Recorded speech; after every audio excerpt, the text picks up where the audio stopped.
Welcome to another video, and today topic is historical development of physical education and sports in India.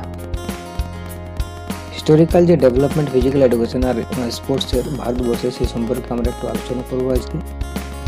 তো এই যে historical development on physical education and sports in India, এটাকে আমাদের আলোচনা করার পূর্বে আমাদের যে যুগগুলো রয়েছে সেই কিছু যুগগুলোকে কিছু ভাগ করেছি যাতে করে আমাদের বুঝতে সুবিধা হয়।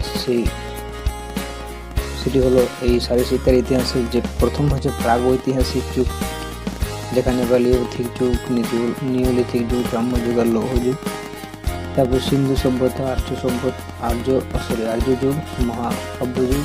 তারপরে ঐতিহাসিক যুগে রয়েছে আমাদের জৈন বৌদ্ধ যুগ, মৌর্য যুগ, গুপ্ত যুগ, হর্ষ যুগ, মোগল যুগ আর আধুনিক যুগের আবার দুটি আমরা ভাগ করছি: স্বাধীনতার পূর্বে ভারতের শারীরশিক্ষার উন্নতি আর স্বাধীনতার পরে ভারতবর্ষের উন্নতি। তো এখানে দেওয়া রয়েছে যেমন যে প্যালিওলিথিক যুগ হচ্ছে 50 লক্ষ বিসি থেকে 25 লক্ষ বিসি। নিওলিথিক যুগ হচ্ছে 12,000 বিসি। তাম্র যুগ হচ্ছে 5,000 বিসি। লৌহ যুগ 1200 বিসি। তারপর সিন্ধু সভ্যতা 300 থেকে 3,000 থেকে 1500। আর্য যুগ হচ্ছে 2000 থেকে 1000 বিসি। মহাকাব্যিক যুগ হচ্ছে 1000 থেকে 600 বিসি। আর ঐতিহাসিক যুগের যে ভাগগুলি রয়েছে সেগুলো জৈন ও বৌদ্ধ যুগ রয়েছে 627 থেকে 486 বিসি। মৌর্য যুগ হচ্ছে 321 থেকে 187 বিসি। গুপ্ত যুগ হচ্ছে 320 থেকে 467 এডি। ওকে। আর হর্ষ যুগ হচ্ছে 606 থেকে 647 এডি। মোগল যুগ হচ্ছে 1526 থেকে 1857। তারপর আধুনিক যুগ হচ্ছে স্বাধীনতার পূর্বে ভারত, অর্থাৎ 1857 থেকে 1947। আর স্বাধীনতার পরে হচ্ছে 1947 থেকে কন্টিনিউ যেটা চলছে। ওকে, তো এইভাবে আমরা একটু আলোচনা করবো শারীরশিক্ষার ইতিহাস কীভাবে কখন আমরা দেখতে পাই বা এর উন্নতি হয়েছে বা ডেভেলপমেন্ট হয়েছিল, সেই হিস্টোরিক্যাল ডেভেলপমেন্ট সম্পর্কে আমরা একটু কথা বলবো। প্রথম হচ্ছে প্রাগৈতিহাসিক যুগ। প্রাগৈতিহাসিক যুগের প্রাচীন যুগ বা প্রস্তর যুগ বা প্যালিওলিথিক যুগ বলা হয় এটাকে। এটা খ্রিস্টজন্ম প্রায় 5 লক্ষ থেকে 2.5 লক্ষ বছরের মধ্যে ছিল। এই যুগে মানুষ সম্পূর্ণভাবে শিকার করা, মাছ ধরা, গাছের ফল খাদ্য হিসেবে গ্রহণ করত। এইভাবে তারা যে পাথরের অস্ত্র, জীবজন্তুর হাড়ের যে অস্ত্র তার ব্যবহার শেখে। তারপর নিওলিথিক যুগ থেকে খ্রিস্ট জন্মের 12,000 বছর আগে এখানে পাথরের কুঠার ও তৈরি করতে শেখে। তাম্র যুগে তামার অস্ত্র তৈরি করতে শেখে। 2 চাকা 4 চাকা গাড়ি ব্যবহার হয়। এরকমভাবে আমাদের প্রাগৈতিহাসিক যুগে কিন্তু ওই দৌড়ানো, সাঁতার কাটা, গাছে চড়া, লাফানো ইত্যাদি এগুলো বেঁচে থাকার জন্য, খাদ্য সংগ্রহ করার জন্য এই ধরনের ক্রিয়াকলাপ বা অঙ্গ সঞ্চালন করে থাকতো প্রাগৈতিহাসিক। ওকে, তো আমরা দেখতে পাচ্ছি যে প্রাচীনকাল থেকে যবে থেকে পৃথিবী শুরু হয়েছে বলি, মানুষের যে উৎপত্তি, মানুষ যবে থেকে পৃথিবীতে এসছে তখন থেকে এই লাফানো, দৌড়ানো বা এই যে অঙ্গ সঞ্চালনের বিষয়টি তাদের সঙ্গে ওতপ্রোতভাবে তখন থেকে জড়িত। তারপর হচ্ছে সিন্ধু সভ্যতা হচ্ছে 3000 থেকে 1500 খ্রিস্টপূর্বাব্দ পর্যন্ত। যখন আমরা 1500 বছর আগেকার যে সিন্ধু নদীকে কেন্দ্র করে মহেঞ্জোদারো হরপ্পা সভ্যতা যখন গড়ে উঠেছিল, সেটা আমরা যখন মহেঞ্জোদারো যে মৃত্তিকা গর্ভে স্নানাগার আবিষ্কৃত হয়েছিল, সেখানে দেখা গিয়েছিল যে ড্রেস চেঞ্জ করার জন্য আলাদা আলাদা রুম, দর্শককে বসার জন্য জায়গা রয়েছে, সন্তরণ জলক্রীড়ার যে বিশেষ প্রচলন ছিল। এগুলি থেকে আমরা অনুমান করতে পারি যে সেই সময় সিন্ধু সভ্যতার যুগেও কিন্তু শারীরশিক্ষা ও খেলাধুলার প্রচলন ছিল, কারণ সেখানে বিভিন্ন ধরনের খেলনা, বিভিন্ন আকৃতির গুলি, বল, চাকতি ইত্যাদি পাওয়া যায়। জলক্রীড়ার বিশেষ প্রচলন জানা যায়। সেখান থেকে দর্শক বসার যেহেতু জায়গা রয়েছে, পোশাক পরিবর্তনের কক্ষ ছিল। তো আমরা ওই হরপ্পা সভ্যতা, মহেঞ্জোদারো সভ্যতা থেকে আমরা এগুলো জানতে পারি সিন্ধু সভ্যতার যুগে। ওকে, তারপর হচ্ছে আর্য সভ্যতার যুগ। এটা হচ্ছে 2000 থেকে 1000 খ্রিস্টপূর্বাব্দ। অধ্যাপক ব্র্যান্ডন স্টিনের মত অনুযায়ী যে ওরাল পর্বতের দক্ষিণে অবস্থিত কিরগিজ তৃণভূমি ছিল, সেই অঞ্চলে আর্যদের আদিবাসন ছিল। তো আর্যদের তখন প্রায় যুদ্ধ বিগ্রহ লেগে থাকতো, তাই জন্য তীর, ধনুক, কুঠার ইত্যাদি ব্যবহার করতে শেখে।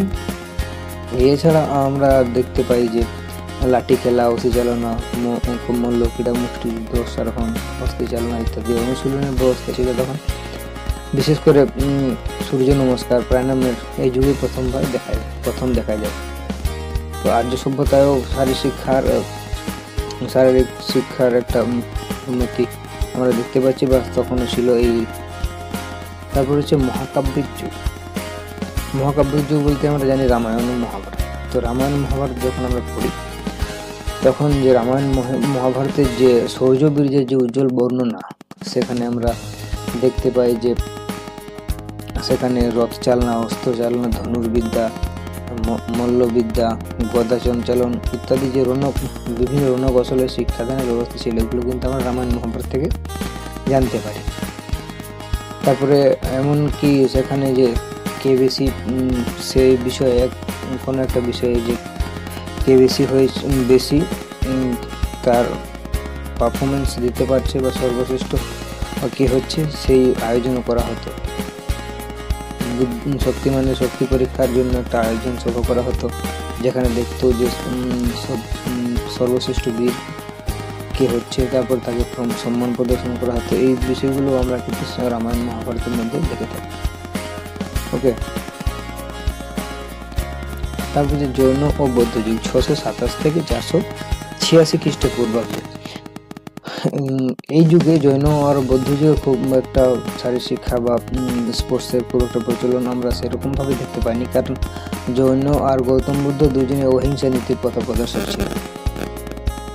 তো যেহেতু আমরা দেখতে পাচ্ছি না, কিন্তু আবার তথাপি নালন্দা ও তক্ষশিলা বিশ্ববিদ্যালয়ের শারীরিক শিক্ষার্থীদের শরীরচর্চার জন্য যোগব্যায়াম, বিশেষ করে সূর্য নমস্কার, প্রাণায়াম, সন্তরণ, মুষ্টি সঞ্চালন, অতিচালনা ইত্যাদি, অশ্বারোহণ, অস্থি চালনা এই ধরনের শিক্ষা সামগ্রী শিক্ষার অন্তর্ভুক্তই ছিল। আর আমরা যেটা জানি যে ধনুর্বিদ্যা শিক্ষার সর্বশ্রেষ্ঠ কেন্দ্র ছিল তক্ষশিলা। ভারতের তক্ষশিলা বিশ্ববিদ্যালয় হচ্ছে ধনুর্বিদ্যার সর্বশ্রেষ্ঠ কেন্দ্র ছিল। ওকে, তারপর রয়েছে আমাদের মৌর্য যুগ 321 থেকে 187 খ্রিস্টপূর্বাব্দে। আমরা যখন ওই কৌটিল্যের অর্থশাস্ত্র, মেগাস্থিনিসের ইন্ডিকা, এগুলো যখন আমরা দেখি, সেই ইতিহাসে আমরা দেখতে পাই যে আলেকজান্ডার যখন ভারত আক্রমণ করে, তখন রাজাপুর সৈন্যদের মুখোমুখি হতে হয়েছিল। আর একটা বিশাল একটা যুদ্ধের বর্ণনা আমরা পাই যে ভারতীয় সৈন্যদের যে রণকৌশল, শৌর্যবীর্যের পরিচয় পাওয়া গেছে, সেটা তো প্রশংসা দাবি রাখে। আমরা এই যে অর্থশাস্ত্র আর ইন্ডিকা থেকে আমরা জানতে পারি যে মৌর্য যুগে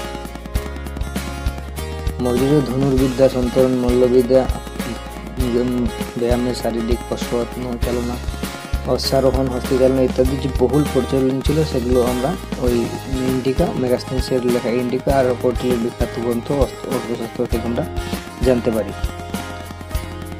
ওকে, তারপর হচ্ছে গুপ্ত যুগ 320 থেকে 467 খ্রিস্টাব্দ পর্যন্ত গুপ্ত যুগ বলা হয়। ফাহিয়ানের বিবরণী থেকে আমরা জানতে পারি যে তখনকার মানুষ নিরামিষ ভোজন করত। সুস্থ সবল স্বাস্থ্যের অধিকারী হওয়ার জন্য তারা নিরামিষ ভোজন করত। আর সন্তরণ অর্থাৎ সাঁতার আর শিকার করা খুব গুরুত্ব সহকারে দেখা হতো। গুপ্ত যুগে শারীরিক শিক্ষার প্রয়োজনীয়তা গুরুত্ব বিশেষভাবে উপলব্ধি করেছিল। মহাকবি কালিদাসের লেখা থেকে জানা যায় যে তৎকালীন শারীরিক বিশেষ গুরুত্ব সহকারে বিবেচিত হয় গুপ্ত যুগেও।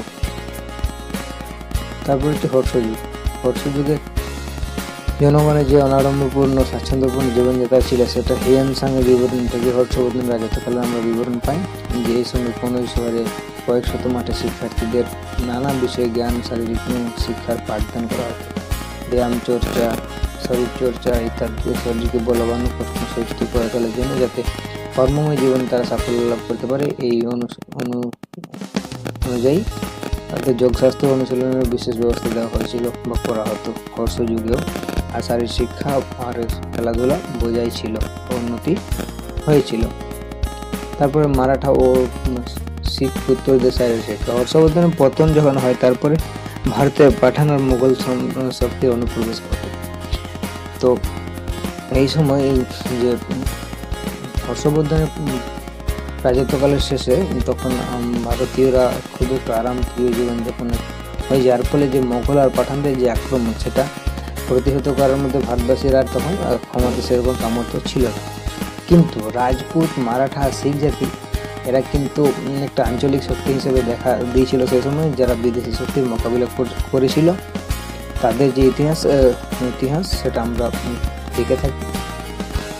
তো এইভাবে মারাঠা, শিখ ও রাজপুতদের যে একটা সময়কাল, সেই সময় শারীরিক শিক্ষা বর্তমান ছিল। সেখানে অশ্বারোহণ, তরবারি শিক্ষা, মল্ল, ধর্মবিদ্যা, বর্ষানীতি ইত্যাদি শিক্ষা দেওয়া হতো।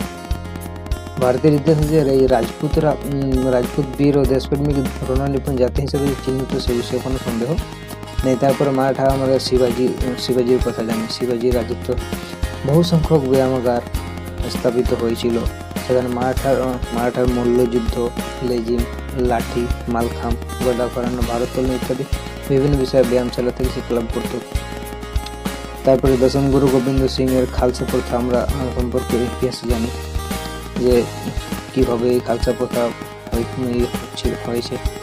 প্রথার এই খালসা প্রথার দ্বারা শারীরিক শিক্ষার অনুশীলনে সারা পাঞ্জাব জেগে উঠেছিল। শিখ জাতির যে নির্ভীক ও সাহসী, শিখ জাতির শারীরিক সক্ষমতা, মাতৃভূমির প্রতি যে প্রাণ বিসর্জন দেওয়ার নির্ভীকতা, সেটা যথেষ্ট কৃতিত্বের দাবি রাখে। আমরা মারাঠা ও শিখ রাজপুতদের শারীরিক শিক্ষা সম্পর্কে তাদেরও যে উন্নতি ছিল বা তখনও শারীরিক শিক্ষার প্রচলন ছিল, এটা আমরা ইতিহাস থেকে জানতে পারি। সেখানে লেজিম, লাঠি, মালখাম, গদা করানো ইত্যাদি শারীরিক শিক্ষার অন্তর্ভুক্ত যে কার্যক্রমগুলি রয়েছে সেগুলি তখনও ছিল। তারপর হচ্ছে দক্ষিণ ভারত। বারবার বিদেশি মুসলমানদের আক্রমণে উত্তর ভারত যখন ক্ষতবিক্ষত হয়ে গেছিল, তখন ভারতের চতুর্দশ শতাব্দীর পূর্বে পর্যন্ত কোনো আক্রান্ত হয়নি। তৎকালীন যে বিজয়নগরের রাজাদের রাজত্বকালে শারীরিক শিক্ষা বিভিন্ন শাখা বিশেষভাবে গুরুত্ব লাভ করেছিল। সেই যুগে নৃত্যের ব্যাপক প্রসার লাভ করেছিল। লাঠি খেলা, মল্লযুদ্ধ, অশ্বারোহণ, ঘোড়া চড়া, সন্তরণ, ধনুর্বিদ্যা, নৌচালনা ইত্যাদি চর্চা ছিল। বিজয়নগরে শিকার করা বিশেষ জনপ্রিয় ছিল। এই যুগে রমণীরা মল্ল ক্রীড়ায় অংশগ্রহণ করত। মহিলারা এখানে শারীরিক শিক্ষা, যুদ্ধবিদ্যায় অংশগ্রহণ যথার্থ গুরুত্ব দাবি রাখে। এই ছিল দক্ষিণ ভারত, যেখানে আমরা দেখতে পাই লাঠি খেলা, মল্লযুদ্ধ, অশ্বারোহণ, ঘোড়া, সন্তরণ, ধনুর্বিদ্যা, নৌচালনা ইত্যাদি চর্চা তখন ছিল। যখন উত্তর ভারতে বিদেশি মুসলিমদের দ্বারা আক্রান্ত হচ্ছিল, তখন দক্ষিণ ভারতে বিজয়নগরের রাজাদের রাজত্বকালে আমাদের শারীরিক শিক্ষার এই সমস্ত কার্যক্রমগুলি লক্ষ্য করা গেছে। তো হচ্ছে মোগল সম্রাট। 1526 থেকে 1857 খ্রিস্টাব্দ পর্যন্ত মোগল যুগ বলা হয় বা ধরা হয়। তো মোগল যুগের যে প্রতিষ্ঠাতা বাবর, যে অসাধারণ যে বীর যোদ্ধা ছিল, সে বিষয়ে কোনো সন্দেহ নেই। তিনি বিভিন্ন প্রকার ব্যায়াম ও বিদ্যার দ্বারা নিজেকে শক্তিশালী করে গড়ে তুলেছিল। তিনি একজন সাধারণ সাঁতারু ও দৌড়বিদ ছিল। ওকে, আবুল ফজলের লেখা আমরা আইনি আকবরী থেকে জানতে পারি যে সেই সময় তাস, দাবা, চৌপর, পচিশি খেলার দ্বারা সম্রাটের বিনোদন করতেন। আধুনিক যুগে যে লুডো খেলা, সেটা সেই যুগে চৌপর খেলার সঙ্গে অনেকটাই মিলে যায়, সাদৃশ্য লক্ষ্য করা যায়। তারপরে মোগল যুগে আমরা শিকার করে দেখি। তারপরে অসি চালনা, অশ্বারোহণ, বিভিন্ন যে যুদ্ধ বিগ্রহের জন্য বর্ষা, নিক্ষেপ ইত্যাদি যে চর্চা মোগল যুগে ছিল, সে বিষয়ে কোনো সন্দেহ নেই। সম্রাট বাবর থেকে শুরু করে শেষ সম্রাট বাহাদুর শাহ অবধি মোগল যুগে শারীরিক শিক্ষা চর্চার দারুণ প্রসার লাভ করেছিল। ওকে, এরপরে হচ্ছে আমাদের স্বাধীনতার পূর্বে ভারতবর্ষের শারীরিক শিক্ষা, যেটা আমাদের ধরা হয় 1857 থেকে 1947 খ্রিস্টাব্দ পর্যন্ত। তো 1955 সালে স্থাপিত হয় জাতীয় কংগ্রেস, অর্থাৎ ভারতীয় জাতীয় কংগ্রেস প্রতিষ্ঠা 1855 সালে। বঙ্গভঙ্গ আন্দোলনের সময় শারীরিক চর্চার বিশেষ বা গুরুত্ব উপলব্ধি করে হয়। বিভিন্ন যে আখড়া, ব্যায়ামশালা তৈরি হয়েছিল। শারীর শিক্ষার প্রাণকেন্দ্রে আখড়াগুলিতে কখনো প্রফেসর আর কখনো গোপনে লাঠি খেলা, ছোড়া খেলা, তরবারি চালানো, কুস্তি, দন, বৈঠক ইত্যাদি অনুশীলনের ব্যবস্থা কখনো ছিল। আর এই আখড়া থেকে পরবর্তী সময়ে স্বদেশী বিপ্লবের তথা স্বদেশী নেতাদের জন্ম হয়। শরীরচর্চার সঙ্গে সেখানে গীতাপাঠও অবশ্যই একটা আবশ্যক বিষয় ছিল, যার ফলে যুবশক্তি সাহসিক ও ধর্মবোধে উদ্দীপ্ত হতে পারত। তারপরে এখানে আর একটা কথা বলা হচ্ছে যে ইংরেজের এতটাই সুসভ্য যে তার যে সময় যে রাজ্যে সাম্রাজ্য বিস্তার করেছে সেখানে তারা ক্রীড়া আর শিক্ষা কিন্তু বিকাশ ঘটিয়েছিল। বিংশ শতাব্দীর প্রথম ভাগে ইংল্যান্ড থেকে যে সুইডিশ জিমন্যাস্টিক্স ভারতে আনা, এই সুইডিশ জিমন্যাস্টিক ইংরেজেরাই ভারতে নিয়ে এসেছিল। তারপরে সেখানে উপযুক্ত প্রশিক্ষকের দ্বারা বিভিন্ন জিমন্যাস্টিক্স, শারীরিক ব্যায়াম, ফুটবল, ক্রিকেট, হকি ইত্যাদি খেলা প্রচলন তখন করা হয়েছিল। ভারতের বিভিন্ন স্থানে গড়ে ওঠা বিদ্যালয়গুলি একই ধরনের শারীরশিক্ষা প্রচলন ছিল। তখন 1882 সালে ভারতীয় শিক্ষা কমিশন, ইন্ডিয়ান এডুকেশন কমিশন সমস্ত বিদ্যালয়গুলিতে শারীরশিক্ষার প্রচলন প্রস্তাব করেছিল। তো মোটামুটি এই ছিল আমাদের আজকের আয়োজন। Historical development of physical education and sports in India, ভারতবর্ষের যে হিস্টোরিক্যাল যে ডেভেলপমেন্ট শারীর শিক্ষা আর খেলাধুলার, এই আমাদের কয়েকটি যুগে ভাগ করে আমরা আলোচনা করলাম। এরপরে আজকে আমরা আলোচনা করেছি স্বাধীনতার আগে অবধি, অর্থাৎ 1857 থেকে 1947 পর্যন্ত। এরপরের দিন আমরা নেক্সট পার্টে আমরা শারীর শিক্ষার আর খেলাধুলার উন্নতি স্বাধীনতার পরে আলোচনা করব। ওকে, তো বিফোর ইন্ডিপেন্ডেন্ট হলে এবার আফটার ইন্ডিপেন্ডেন্ট হবে। তো এই ছিল আমাদের আজকের আয়োজন। যদি ভিডিওটি ভালো লেগে থাকে বা ইনফরমেটিভ মনে হয় তাহলে চ্যানেলটিকে সাবস্ক্রাইব করে দেবেন এবং একটি লাইক করতে ভুলবেন। আর আরেকটা বিশেষ কথা, যেটা আমরা এই সিরিজে হিস্টোরিক্যাল যে অ্যাসপেক্ট ফিজিক্যাল এডুকেশনের, সেই বিষয়ে আমরা একটা প্লেলিস্ট তৈরি করে দিয়েছি। আর অলরেডি একটা ফান্ডামেন্টাল অফ ফিজিক্যাল এডুকেশন একটা প্লেলিস্ট আছে, সেখানে প্রায় মোটামুটি ফান্ডামেন্টালস অফ ফিজিক্যাল